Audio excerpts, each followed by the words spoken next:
Mom, please step outside. You ruin the modern image of my channel. Your face doesn't fit the aesthetic I'm building. Every time you appear, viewers will think this is some old lady's traditional cooking channel. I need this to look trendy and cool. Honestly, all I need is you standing still so I can film your kitchen counter, your lighting, your cookware. But you're not necessary anymore.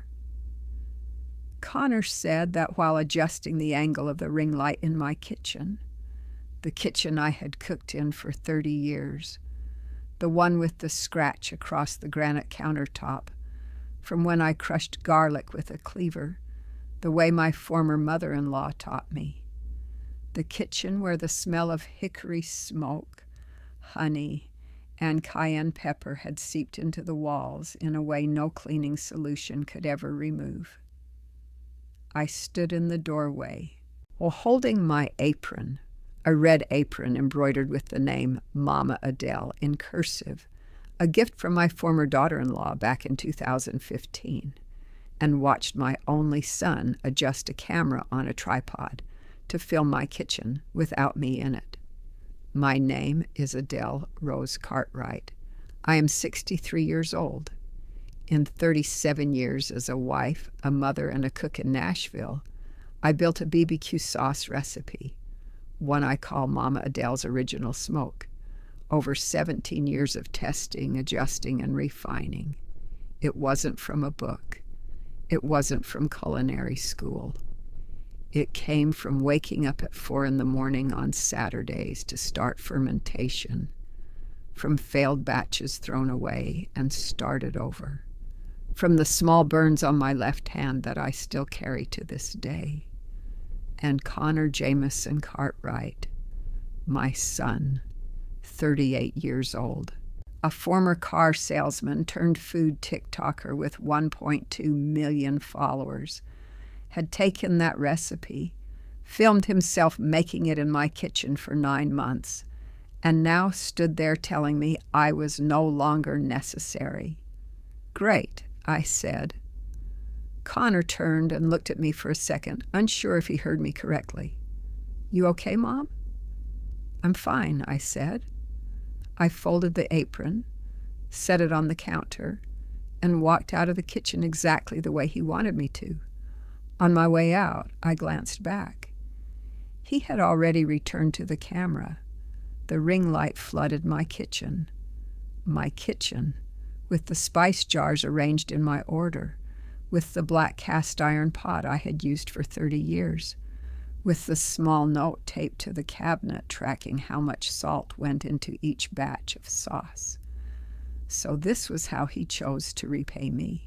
3 weeks after I was pushed out of my own kitchen, Connor filed a trademark. I didn't find out because he told me.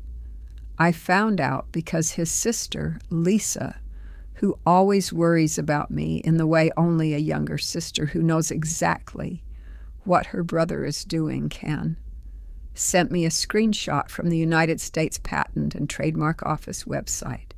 Brand name, Mama Adele's BBQ Sauce. Registrant, Connor J. Cartwright, and under the origin description, the part he could have left blank or described in any number of ways. He wrote, recipe developed from traditional methods. Former kitchen assistant, A. Cartwright. Former kitchen assistant, A. Cartwright. I read that line 3 times.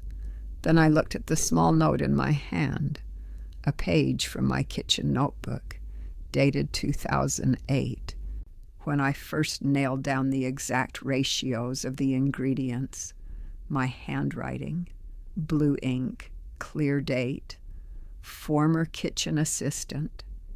Did they really think I knew nothing about trademarks and intellectual property? Before I continue, I need to talk about the recipe.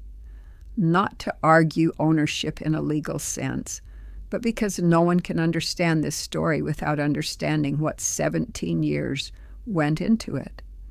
Nashville is called many things. Music City for country music, Vegas for nightlife, the capital of hot chicken for the fiery dish people drive hundreds of miles to eat. But few people call it a BBQ city, and that's a mistake. Nashville BBQ is its own thing, not the heavy smoked brisket of Texas BBQ, not the wet pork ribs of Memphis BBQ. It sits somewhere in between, with its own depth and identity. I began cooking in the true sense, not everyday cooking, but cooking as research, in 2008, after retiring early from my job as an accountant at an insurance company in Nashville. 30 years as an accountant. And what I wanted to do with my time was cook. Not just cook. I wanted to recreate the BBQ sauce I remembered from childhood. The kind my grandmother made in West Nashville. The kind no store sold in bottles, and no one could explain why it tasted different from the thousands of BBQ sauces on the market. My grandmother never wrote down her recipe.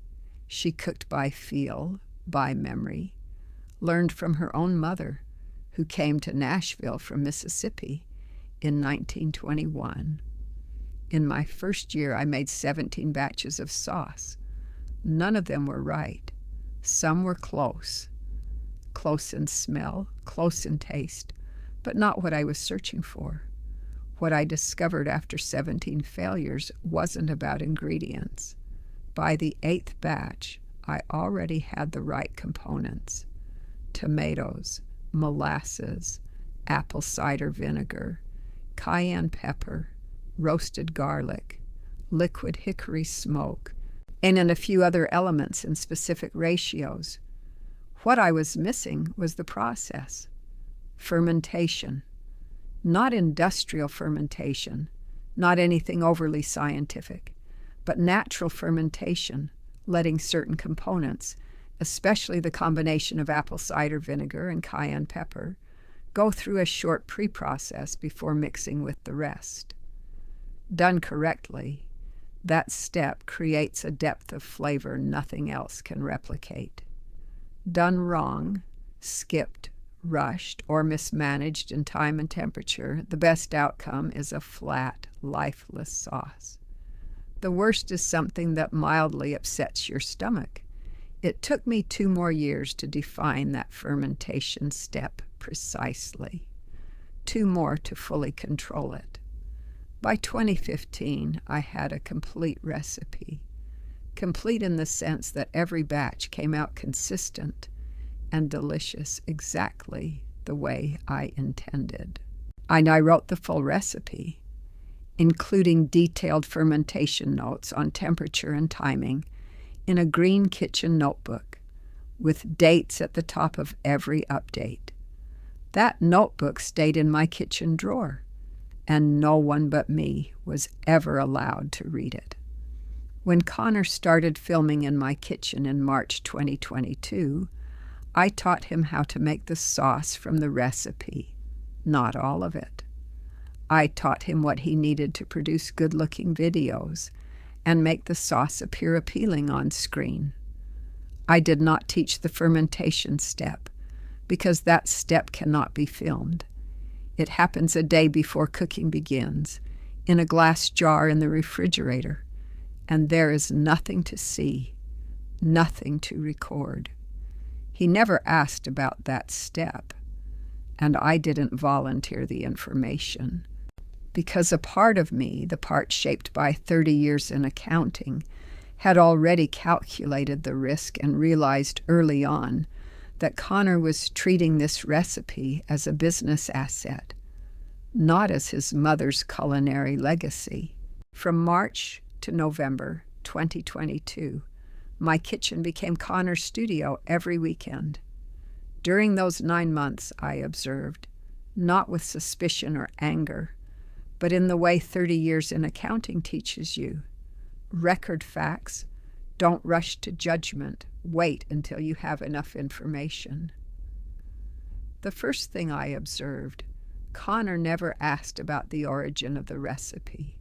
He didn't ask about my grandmother or the history behind it. He only asked about ratios and execution, like someone learning a technique, not someone trying to understand an art. The second, in the early months, Connor often introduced me in his videos. This is my mom. She taught me everything I know about BBQ. But gradually, around June, I appeared less and less.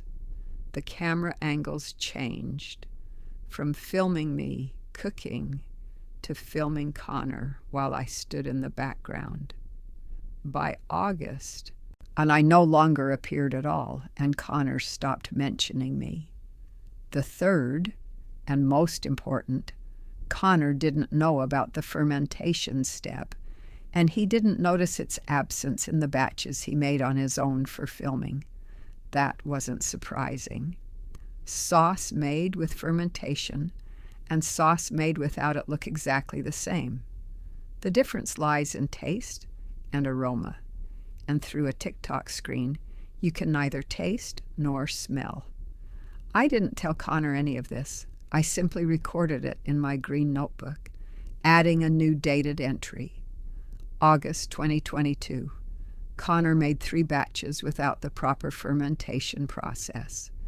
Result: simpler flavor, lacking depth, but he does not recognize the difference. In January 2023, Connor launched his first bottled product, Mama Adele's BBQ sauce, original smoke formula. Price: $27 for an 8-ounce bottle, sold through his website and Etsy. I knew because Lisa sent me the link.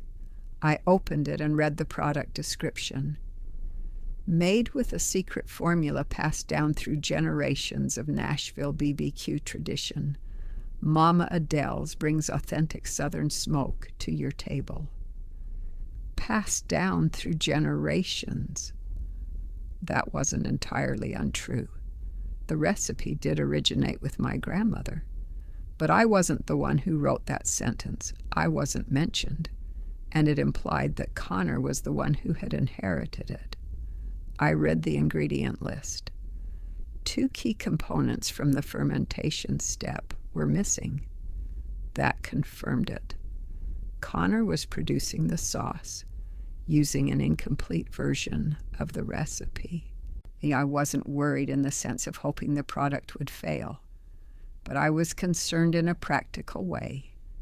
Without proper fermentation, certain ingredients could interact in ways that weren't ideal for digestion, especially for sensitive people. Not dangerous, but uncomfortable. I wrote another entry in my green notebook. January 2023.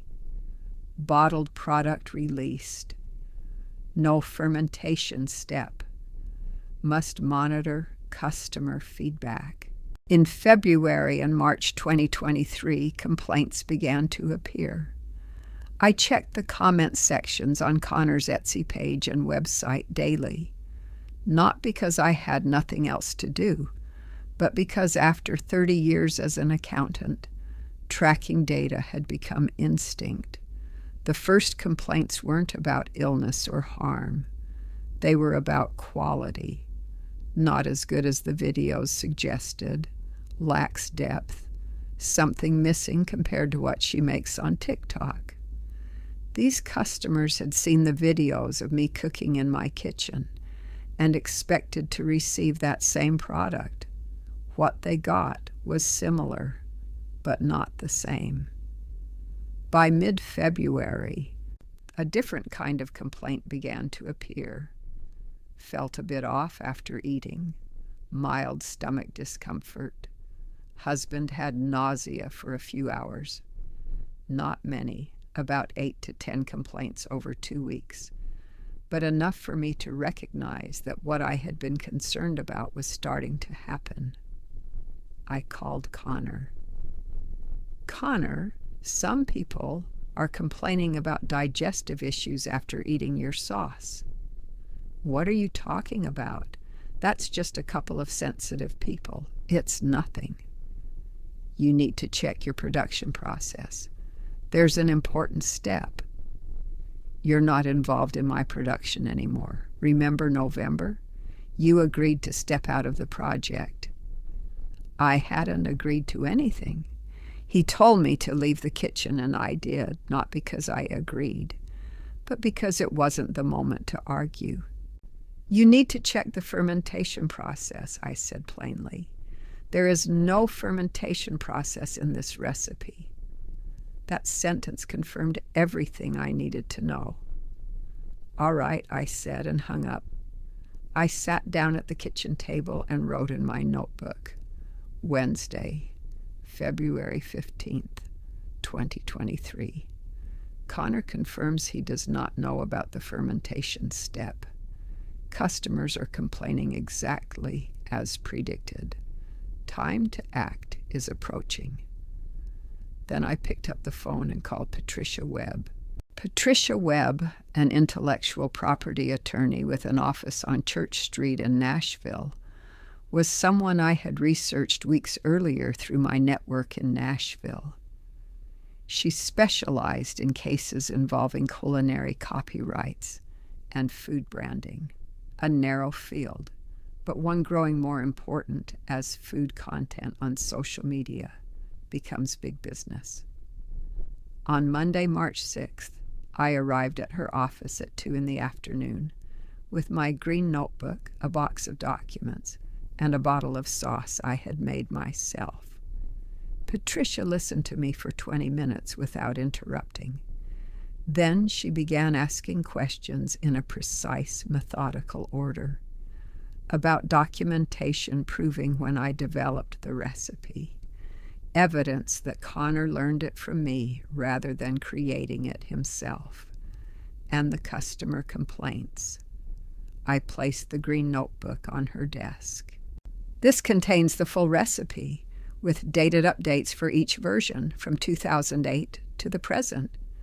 Every page includes notes on changes. Patricia opened it and looked through. Your handwriting? Entirely. 30 years in accounting taught me to document everything. Do you have any witnesses who can confirm that you were making this sauce before your son started TikTok? My neighbor, Ruth Henderson, who has lived next door for 20 years, has been eating my sauce since 2015. My church community, I've brought my sauce to potlucks since 2017. And a few neighbors have been buying it from me informally since 2021. Patricia nodded. And the customer complaints? I've taken screenshots and saved everything, I said, placing a stack of printed screenshots on the desk. And I can explain scientifically why my son's product is causing those complaints. Because it's missing a critical fermentation step I never taught him. Patricia looked through the documents, then back at me. Mrs. Cartwright, you have a very strong case. On Friday, March 17th, 2023 at 9 a.m., I uploaded the first video on a YouTube channel I had been preparing for 3 weeks. The channel was called The Real Mama Adele's Kitchen, not to compete with my son, but to tell the truth the way it needed to be told. The first video, 14 minutes long, opened with me sitting in my kitchen lit by natural light from the south-facing window. No ring light, no special setup, speaking directly into the camera. My name is Adele Cartwright. I am 63 years old. I developed the Mama Adele's original smoked BBQ sauce recipe over 17 years, starting in 2008. This is the story of that recipe, and why the product currently being sold under my name is not the correct one. The next video showed me making the sauce properly, including the fermentation step, with a detailed explanation of why that step matters both chemically and in terms of flavor. No secrecy, no mystique. Just a clear, straightforward explanation in plain language of what the process truly is. At the end of the video, I displayed the first page of my green notebook, enough to show the date and handwriting, but not enough to reveal the recipe, and said, "This is the notebook where I've documented this recipe since 2008. It will serve as evidence in the legal proceedings I am initiating to reclaim my brand." I uploaded the video at 9 on Friday morning. By the end of that day, 45,000 views. By the weekend, 300,000. By the following Tuesday, 1.2 million. More than the average views on Connor's channel. Not because I was trendy or cool, but because when people watch a 63-year-old woman sitting in a real kitchen, telling the truth, without ring lights or filters, they believe her. The first hearing took place on April 17th at the Federal District Court in Nashville. Patricia Webb presented the evidence in order: the green notebook with continuous dates from 2008, testimony from Ruth Henderson and 4 church members, bank records showing ingredient purchases over the years, and, most importantly, scientific evidence regarding the fermentation step. For that, Patricia called Dr. Sarah Kim as an expert witness. Dr. Kim explained the chemical reactions that occur during fermentation, why the absence of that step can cause mild digestive discomfort, and confirmed that fermentation is the key factor distinguishing the complete recipe from the product being sold. Connor's attorney argued that a BBQ sauce recipe cannot be protected under copyright law. And since recipes are generally not considered copyrightable creative works, that was technically true. But Patricia wasn't relying on copyright. She argued based on trade secrets, unfair competition, and trademark fraud, because Connor had registered the name Mama Adele, even though it clearly referred to a specific person, and that person was not him. The ruling came on May 12th. Jennifer Ross, a 61-year-old judge I had heard was quite a good cook herself, read the decision over the course of about 20 minutes, point by point. First, the trademark Mama Adele's BBQ sauce, registered by Connor J. Cartwright, was fraudulent due to false origin description. Adele Cartwright was not a former kitchen assistant, but the original developer of the recipe. The trademark was canceled. Second, Connor had used Adele Cartwright's trade secrets, specifically the recipe and production process, without explicit consent. He was ordered to pay damages. Third, Adele Cartwright had the right to register the trademark Mama Adele's under her own name, and that right took priority over Connor's registration. I sat in the courtroom and listened to the judge read the ruling, and I didn't cry. Not because I felt nothing, but because 30 years in accounting had taught me, when the numbers are correct, emotion is unnecessary. I want to go back and tell you about the first day Connor came into my kitchen to start filming, because that was the moment when certain things became clear to me, though I didn't pay enough attention at the time. In March 2022, Connor called me on a Wednesday evening. He sounded excited in a way I hadn't heard in years, his voice faster than usual, ideas spilling over each other in a single sentence. I also want to tell more about those 17 years of developing the recipe, because that number isn't abstract. It's hundreds of early mornings, thousands of notes, and dozens of failures before success. The Green Notebook wasn't something I started after discovering Connor's intentions. I had been writing in it since 2008, out of habit. The habit of an accountant. Document the process to control quality. The early pages are purely about the recipe, ratios, temperatures, timing. The later pages include notes about what I began to notice with Connor. 30 years in accounting also taught me patience in a very specific sense. Don't act before you have enough evidence. Don't argue before you can prove your case. Wait until you can present it completely. That's why I did nothing in November when Connor pushed me out of the kitchen. Not because I didn't know what to do, but because it wasn't time yet. I want to tell you about my grandmother, not because the legal case requires it, but because my story is incomplete without her. Rosa May Williams came to Nashville from Greenwood, Mississippi in 1921 when she was 18 years old. Back then, Nashville's African American community in North Nashville was still forming its identity, and her kitchen was a place where people gathered on weekends.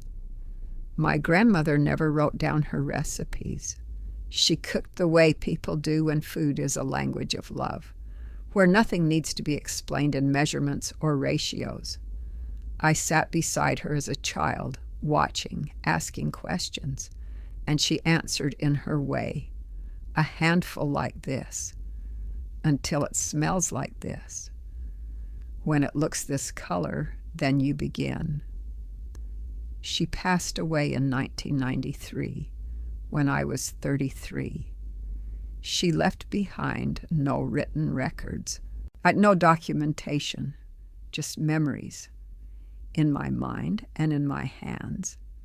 15 years later, when I retired and began recreating her recipe, I wasn't simply copying or inheriting.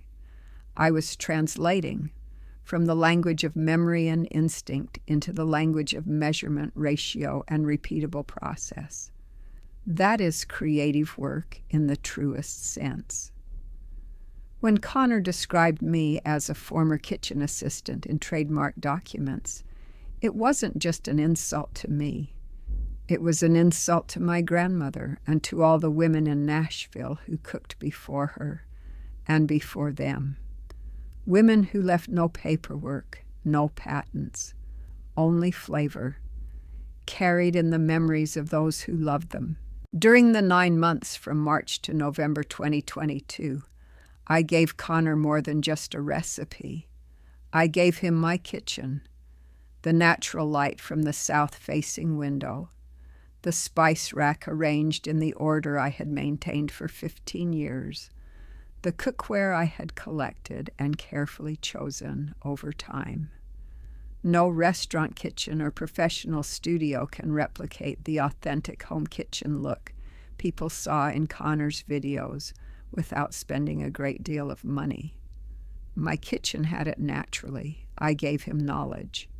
Not everything, but enough for him to create good videos and appear as someone who knew how to cook.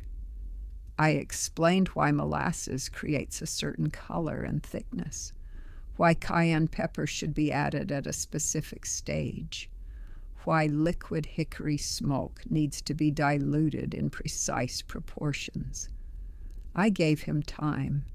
Every weekend for 9 months he came into my kitchen, and I was there, ready to answer questions, adjust when necessary, and ensure that each batch of sauce in the videos was good enough not to damage the reputation of the name Mama Adele that he was using. And I gave him trust until August, when I realized he had stopped introducing me in his videos and had begun making plans of his own. I don't say this to claim credit. I say it because it is true, and because the story must be told fully to be understood correctly. I want to say more about making that first video because it wasn't something that came easily or naturally to me. I am not someone accustomed to cameras. 30 years in accounting does not prepare you to stand in front of a lens and speak. And I am 63, not the age people usually think of when they imagine a YouTube content creator. Patricia Webb advised me not to make the video because she was concerned I might say something that could affect the case. I listened, considered it carefully, and decided that the video was necessary, not to win the case, but to tell the truth to the people who had bought the product and didn't understand why it didn't match what they saw. I filmed the first video 3 times before getting it right.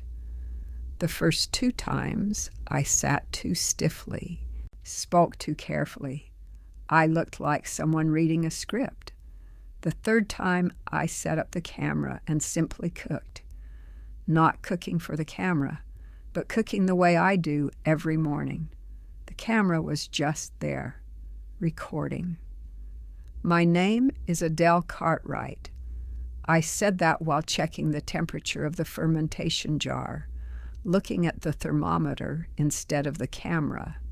And strangely, when I wasn't trying to look natural, I actually was. The first responses to that video in the first few hours came from women around my age. They wrote things like, "Finally, someone who actually knows what they're doing. This is how my grandmother used to cook. I never understood why no one explained the fermentation step before." Then came the comments from Connor's customers. "So this is why my bottle tasted different from the videos." I knew something was off. "Thank you for explaining this. I thought I was imagining things." These people weren't deceived in some grand criminal sense. They simply bought a product based on expectations created by advertising and received something that didn't meet those expectations. When I explained why, they understood. After the ruling was announced, Ruth Henderson called me that evening. "Adele, I knew all along." "Knew what?" I asked. "That you'd be fine. You're not the kind of person who gets pushed aside by anyone." She paused. "Not even your own son." I sat there holding the phone, thinking about that, not because it was new or surprising, but because it was true in a way that sometimes you need to hear from someone else before you can fully believe it yourself. "Thank you for testifying," I said. "Thank me for what? I just told the truth. Truth doesn't need thanks." Ruth had been my neighbor for 20 years. Not a close friend in the sense of constant conversation, but a neighbor in the best sense of the word. Someone who knows what your house looks like from the outside. And who understands what it means when the kitchen light turns on at 4 a.m, who brings food when you're sick and doesn't ask too many questions. That kind of relationship isn't built through followers or views. It's built through time and real presence. After the ruling, Patricia Webb and I sat in her office having coffee. "You know," she said, "this is one of the culinary IP cases I'm most proud of. Not because it's complicated. In fact, it's simpler than many others, but because your evidence is so strong." "The notebook," I said. "Not just the notebook. The way you documented everything, yes, clearly, with dates, with reasons for every change. That's how someone serious about their work records things. Courts trust documentation like that because it doesn't look like something created after the fact." 30 years in accounting, I said. "You should thank those 30 years," Patricia replied. "Without that habit of documentation, this case could have been much harder." That stayed with me, not just about the case, but about how skills from one part of life carry into another in unexpected ways. 30 years in accounting and 17 years developing a recipe were not separate parts of my life. They were two sides of the same person. Someone who pays attention to detail, who records what matters, who believes in process. I chose East Nashville because it is the Nashville of real people, not the Nashville of tourists and bachelorette parties on Broadway, not the polished developments of Germantown or 12 South, but a place for those who have lived here for generations and for younger people searching for something more than appearances. Gallatin Avenue is the center of East Nashville. Small shops, family restaurants, barber shops, beauty salons, places people return to because the owners know their names after the second visit. My shop is small, 16 seats, an open kitchen, a long counter along one wall. Not elegant in the way tourists expect from Nashville restaurants, but enough space to sit comfortably and enough light to see the true color of the food. The menu is simple: BBQ plates with brisket, ribs, and chicken, all marinated and smoked using the process I developed. And of course, the sauce, bottled to take home and served at the table. Not a fine dining menu, a cook's menu. Food meant to be eaten, not photographed. What I like most about the shop is this: when customers sit down, they see me cooking, not filming, not performing, just cooking. And sometimes I hear them say, "There's something different here. I don't know how this sauce has so much depth." That's something views can't buy. In June 2023, I opened Mama Adele's Original BBQ Kitchen at 1204 Gallatin Avenue in East Nashville. Not a large restaurant, just a small place with 16 seats, an open kitchen, and a corner for bottled sauce. No major investors, no overwhelming capital. I used the damages awarded from the lawsuit and part of my savings. Ruth Henderson came on opening day with a bouquet of sunflowers and said, "Adele, this kitchen looks just like yours, only bigger." "That's right," I said, "just a little better." By June, the YouTube channel The Real Mama Adele's Kitchen had over 800,000 subscribers. Not the numbers of a global celebrity, but the numbers of someone people trust. My video explaining the full sauce process, including fermentation, had passed 3 million views. Many viewers tried making it themselves and shared their results. I never understood why my sauce never tasted like restaurant sauce. Now I do, one person wrote. This is the kind of video people actually need. I want to speak plainly about Connor here. Not to judge, not to impress anyone reading this, but because the story is incomplete without honesty. Connor Cartwright is my son, and that does not change. What he did was wrong. Clearly wrong both legally and morally, especially calling his own mother a former kitchen assistant in official documents. I do not excuse that, but I wasn't entirely surprised. He was 38, had gone through several unsuccessful jobs, and when TikTok finally brought him success, he saw it as a lifeline. I understand that. I'm his mother. I know he's afraid of failing again.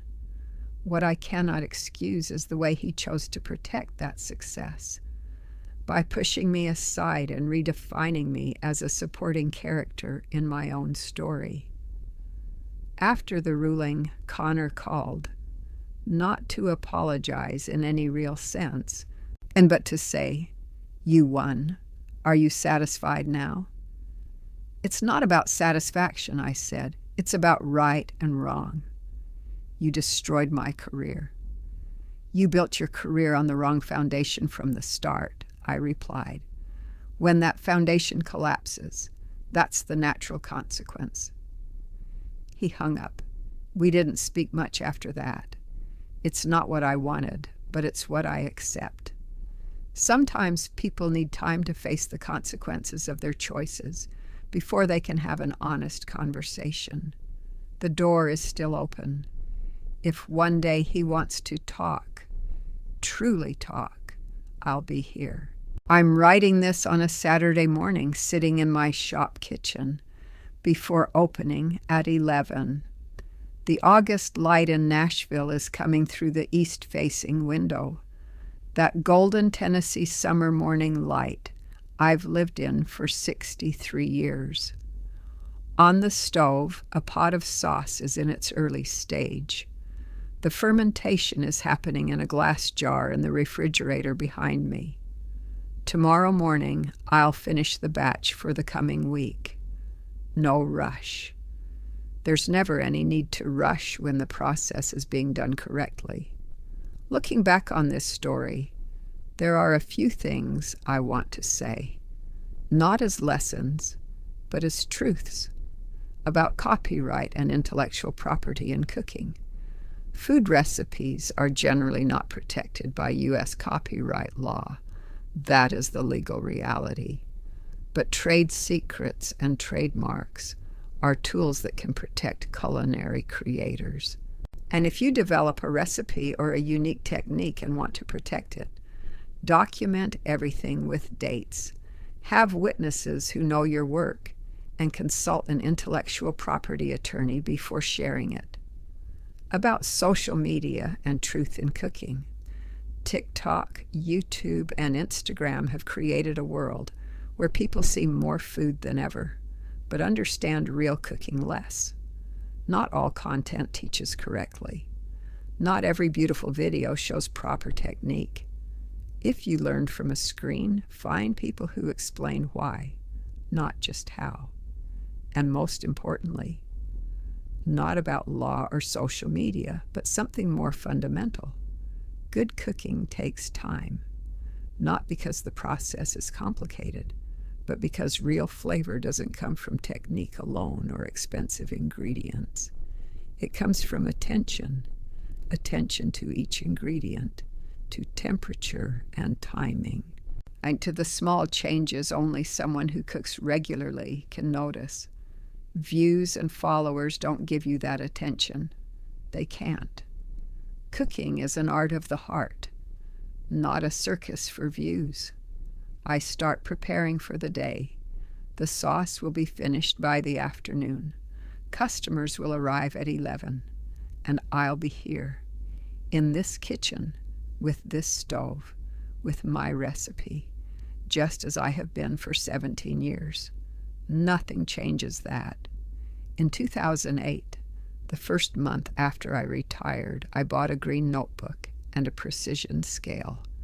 Not a chef's scale, a chemical engineer's scale, the kind that measures in grams instead of ounces, because when you're experimenting, you need more precision than everyday cooking requires.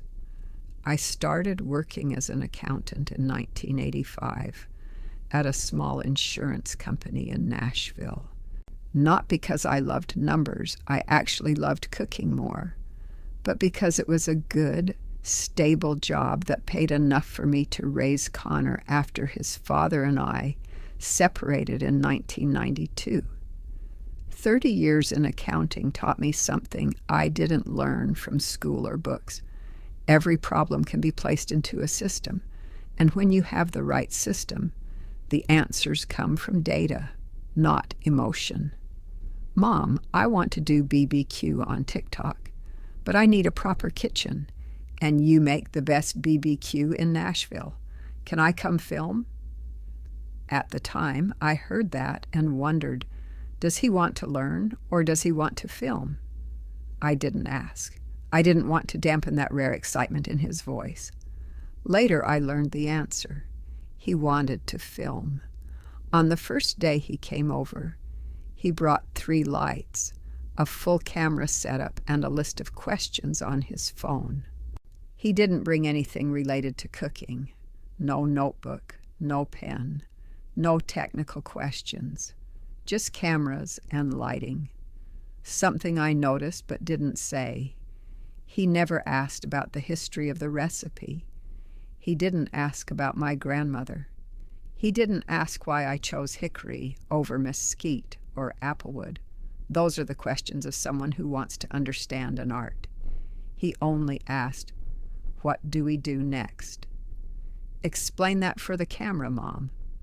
I cooked and explained. He filmed and prompted for the camera. The first video reached 20,000 views in a single day, a number that at the time felt enormous to him, and I was happy for him, truly happy, not because he deserved it or didn't deserve it, but because it was the first time in years I had seen my son genuinely excited about something. I want to explain more about the scientific evidence in the case, because it was the most complex part, and also the most important. Patricia Webb found Dr. Sarah Kim through her network of experts used in food-related legal cases. Dr. Kim, a Korean-American, 52 years old, a professor of food chemistry at Vanderbilt University, is not a legal expert but a scientific one, and that made her testimony carry a different kind of weight. I met Dr. Kim 2 weeks before the trial to explain the recipe, especially the fermentation step. That meeting lasted 3 hours. I had to answer hundreds of questions, not about ownership, but about pure technique. Why that specific combination of apple cider vinegar and cayenne required fermentation, how temperature and time affected the process, what happens if the step is skipped. Doctor. And Kim asked directly, if the fermentation step is omitted, does the product cause medical harm? Not serious harm, I answered honestly. But for some people with sensitive digestive systems, it can cause mild discomfort, light nausea, or temporary stomach upset. Why? Because fermentation doesn't just create flavor. It also breaks down certain compounds that can be irritating if left intact. Without that step, those compounds remain in the final product, in low concentrations, but enough to affect sensitive individuals. Dr. Kim nodded and took notes. Then she did something I didn't expect. She came to my kitchen to observe the fermentation process herself before writing her report. "This is one of the best expert reports I've ever had," Patricia Webb said when she received it. Not because it's long or complicated, but because the expert verified it personally before writing. On opening day, I had 30 customers, more than I expected, not because I was famous or heavily advertised, but because people from my YouTube channel had shared it within their community. A young couple from Germantown came in. The woman held her phone and asked if she could take a picture with me. "I've been watching your video since March," she said. "The one where you explained fermentation changed how I think about cooking." "In what way?" I asked. It made me realize I was following recipes without understanding why each step mattered. Now I ask why before I ask how, and that changes the result. I thought about that for a moment. "That's exactly what a cook needs to understand," I said. They stayed to eat and ordered extra sauce to take home. Not because of what I said, not because of my story, but because the sauce was good. That's what I wanted most. In the first month, I made 17 batches of sauce. Not a single one was right. I wasn't discouraged, because 30 years in accounting had taught me that 17 disappointments are 17 data points, not 17 failures. By the third month, I began to realize the problem wasn't the ingredients, but the order and timing. My grandmother's sauce had its depth not because of special ingredients, but because of how those ingredients interacted in sequence over time. That's when I began studying natural fermentation, not fermentation for alcohol or pickling, but a shorter, more subtle form used in seasoning.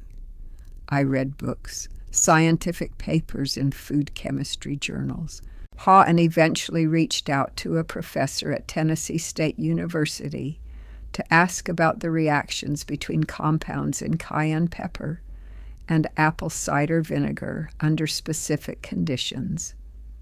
That professor, Dr. James Osei, was surprised to receive an email from a 60-year-old woman asking research-level questions.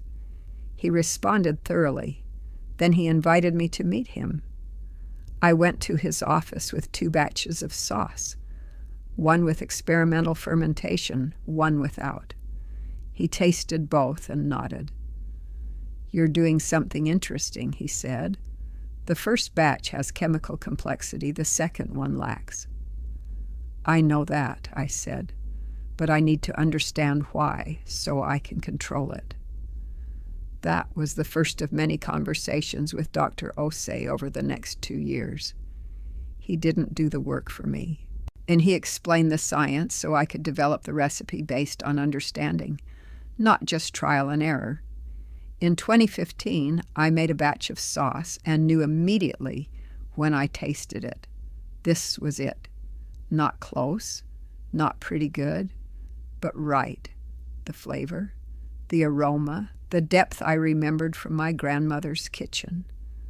I sat down and cried for about 5 minutes, not because I was weak, but because 7 years and 1 perfect batch of sauce is something worth crying for.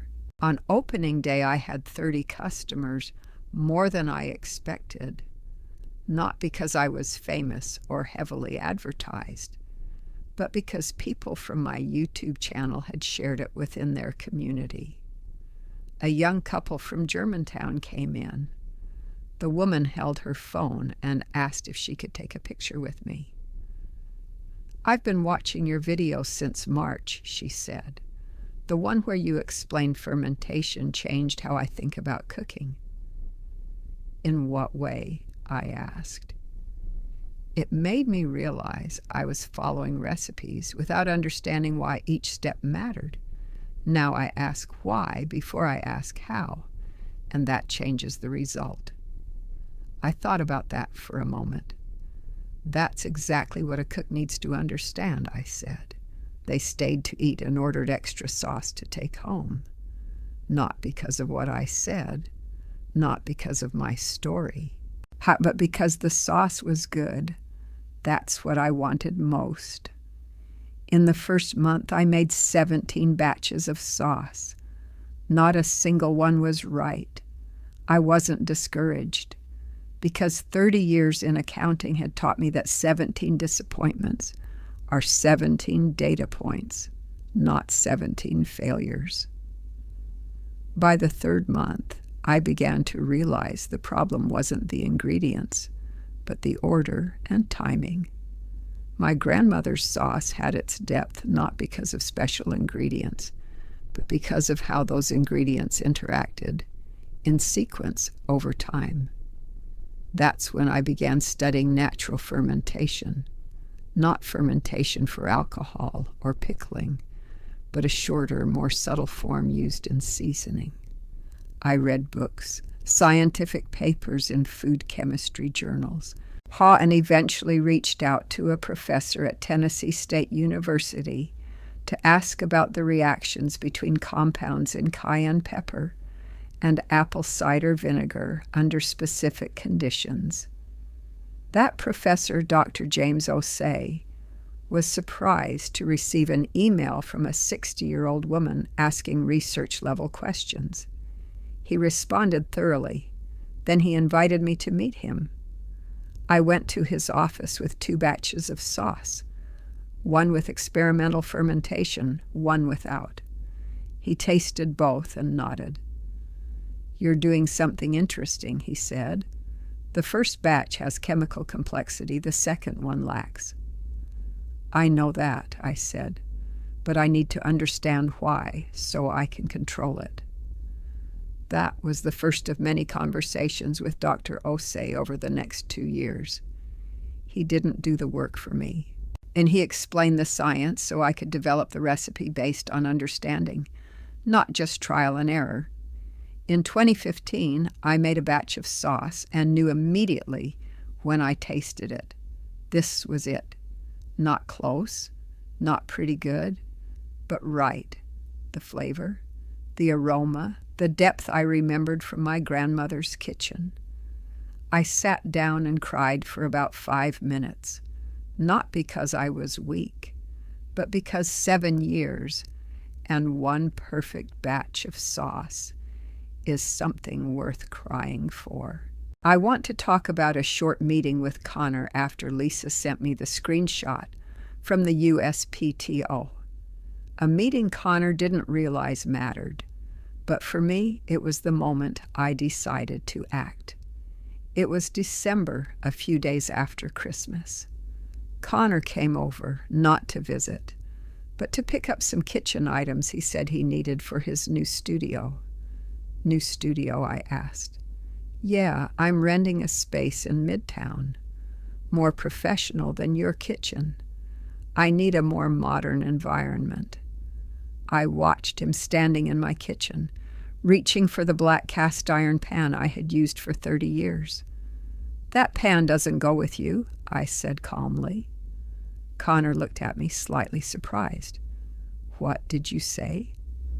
That pan is mine. It doesn't belong in your studio. You can take what's yours, not what's mine. That was the first time I clearly set a boundary since November. Not about the brand, not about the recipe, just about the cast iron pan. Connor set it down. Fine, you're being dramatic. I'm being clear, I said, and I know the difference between right and wrong. He left.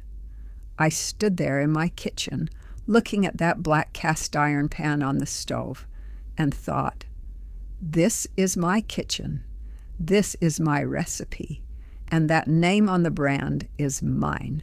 No one takes that away with paperwork. After the court ruling in May, the first person to call me wasn't Ruth Henderson or Patricia Webb. It was Lisa, Connor's sister, the one who sent me the USPTO screenshot in December. Hey, she said. She still calls me that, even though I'm her brother's mother. Are you okay? I'm okay, I said. You're not mad at me for sending you that screenshot, are you? No, I said honestly. You did the right thing. There was a pause. Connor called me, Lisa said. He's not happy. I understand that. But you know what, she continued, and there was something in her voice. Not anger, not blame, but something more direct. When we were kids and we argued, Mom used to settle things by reminding us that truth matters more than short-term comfort. You did exactly that. I didn't expect her to say that. And I didn't know what to say, so I said the most honest thing that came to mind. I remember that. Thank you for reminding me. There are things I want to say directly to young people learning to cook from TikTok or YouTube, because this story carries practical lessons worth hearing. First, a beautiful video does not mean correct technique. A screen cannot transmit smell, taste, or the feeling in your hands when ingredients reach the right state. Those things are learned only by actually cooking, by failing and succeeding after many attempts. Second, when you learn from someone, whether it's a family member or a stranger online, ask why, not just how. How gives you technique. Why gives you understanding. And with understanding, you can adapt, not just copy. Third, if you are building a business on someone else's recipe or technique, whether it's a parent, a teacher, or a collaborator, Be clear about that from the beginning. Not because the law demands it, because it's the right thing to do. And in reality, the truth usually makes a better story. Learning from my mother is stronger than inspired by family tradition, because the first has a real person with a real name. People connect with people, not abstractions. If Connor had simply said, "This is my mom's recipe. I'm learning and sharing it," everything would have been different, not just legally, practically. People would have loved that story more, but he didn't, and that was his choice, with its consequences. What I love most about the shop isn't the sales, though they matter.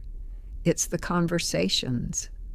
Customers ask questions while I cook, not because I invite them, but because an open kitchen invites questions.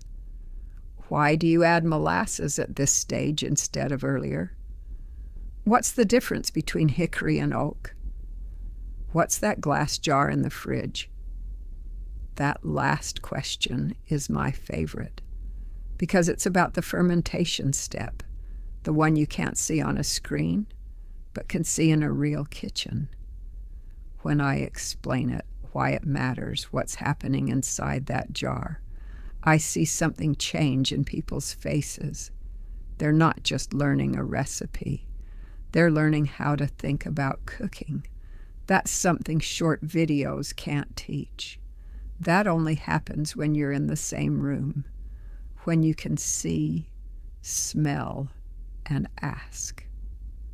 One afternoon, a boy about 14 came in with his father. They were eating before a concert at Ryman Auditorium. The boy looked into the kitchen and asked, "Can I watch you make the sauce?" "Of course," I said. He stood at the counter and watched me finish a batch for about 20 minutes. He didn't say much, just watched. When I finished, he asked, "How long have you been doing this?" 17 years to develop the recipe, 40 years to learn how to cook. 17 years, he repeated, trying to process the number. I'm 14. Then you've got 3 years to start, I said. He smiled. His father smiled. They bought 2 bottles of sauce and left. I don't know what that boy will do in the future. Maybe he'll cook. Maybe he won't. But I hope he remembers that someone spent 17 years to get one thing right, and that it's not extraordinary, it's normal.